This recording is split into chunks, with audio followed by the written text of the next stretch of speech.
Bonjour à tous et bienvenue dans ce nouvel épisode de notre série 100 clés pour vivre heureux. Aujourd'hui ensemble, j'aimerais qu'on revienne un petit peu sur le manque d'estime de soi et sur les causes du manque d'estime. Alors bien souvent je le dis, aller chercher les causes d'un problème, ça ne sert pas forcément à grand chose, parce que c'est pas dans les causes du problème qu'on va trouver les solutions.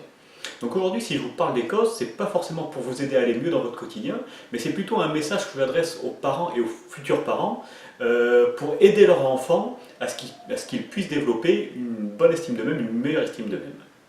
Alors, les causes du manque d'estime de soi-même, vous en connaissez certainement au moins une, c'est quand, dans l'enfance, on a été rabaissé par quelqu'un, par les parents, par les profs. Si on a entendu tout le temps tu es nul, tu es bon à rien, tu es incapable, forcément ça ne va pas aider à construire une estime de soi qui soit élevée, qui soit forte. Ça, je dirais, tout le monde arrive à le comprendre et je dirais chaque bon parent évite à tout prix de tomber dans cette erreur-là. Bon, par contre, il y a d'autres façons de transmettre une mauvaise estime de soi-même qui sont un peu plus difficiles à percevoir, et donc même des bons parents, même des parents bien intentionnés, peuvent tout à fait tomber dans le piège. Alors, par exemple, qu'est-ce qu'on va prendre comme premier exemple? Si une facette de l'enfant, une facette de la personnalité de l'enfant n'est pas reconnue. Par exemple, si l'enfant est un peu fou, ou trop agité, ou trop calme, ou trop excentrique, ou trop renfermé sur lui-même, il y a des fois il y a des particularités comme ça du caractère de l'enfant qui nous énerve un petit peu, qu'on rejette un petit peu, qu'on n'accepte pas complètement. Et donc ce qui se passe pour l'enfant, s'il ressent que cette partie de lui n'est pas acceptée, donc on touche à sa personnalité carrément, il dit si je ne suis pas accepté tel que je suis, ça veut dire que tel que je ne suis pas assez bien. Alors bien sûr, tout ça se passe au niveau inconscient, hein, mais ça, si on touche à cette facette de l'enfant, à cette facette de la personnalité, voilà, on impacte directement la personnalité. Donc si la facette n'est pas reconnue, s'il est trop haut et s'il est trop dans l'énergie, par exemple l'enfant, et qu'on a du mal à le canaliser un petit peu, qu'on dit tout le temps calme-toi, ça va pas, tu fais n'importe quoi, mais forcément cette partie de lui n'est pas reconnue. Et donc c'est ça, inconsciemment il va dire, ben oui, cette partie-là n'est pas reconnue, donc c'est tel que je suis là, je ne suis pas quelqu'un d'assez bien. Donc voilà, encore une fois, ça se fait au niveau inconscient, c'est pas l'enfant qui a cette réflexion-là.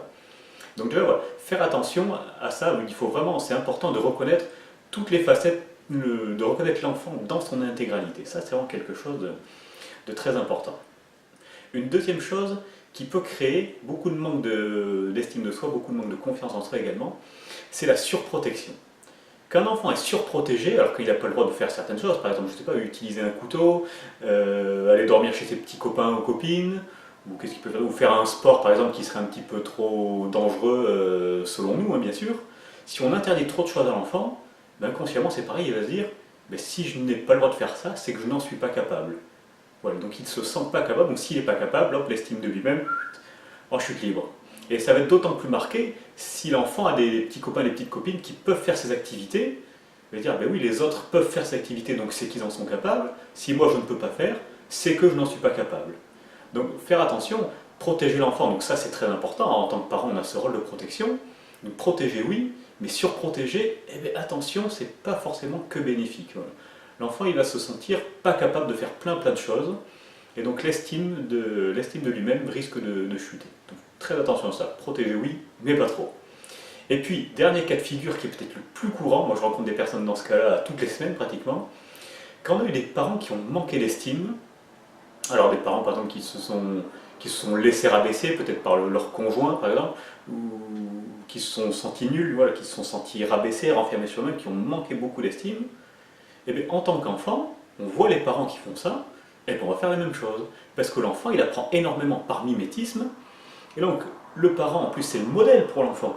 Donc si le parent agit d'une certaine façon, si le parent se rabaisse, il a tendance à se dire qu'il est nul, qu'il est pas bien, qu'il est pas capable, donc c'est le conjoint qui rabaisse la maman par exemple, l'enfant va faire la même chose.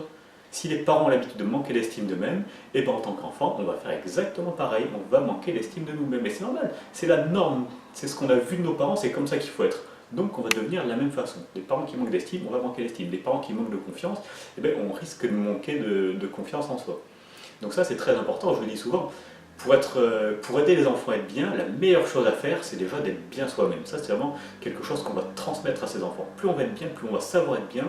Les enfants ils vont apprendre ça par mimétisme, ils vont voir comment on est face aux événements de la vie, ils vont voir comment on fait pour être bien. Donc à partir de là, eux aussi vont apprendre à être bien, simplement parce que nous, en tant que parents, on sera bien. Donc voilà, aujourd'hui, je vous invite à faire un petit peu le point sur vous-même, sur ce que vous êtes, sur ce que vous faites, sur l'éducation que vous donnez à vos enfants, Prendre un petit peu de distance et puis regarder est-ce que vous les surprotégez ou pas. Est-ce que quand vous les voyez, est-ce qu'ils reproduisent déjà certains comportements que vous avez et eux, par mimétisme, ils ont copié ces comportements. Donc aidez-les vraiment, vos enfants, à bâtir une estime d'eux-mêmes qui sera élevée, ce sera indispensable, ça leur est indispensable pour leur bien-être. Voilà, merci et à demain.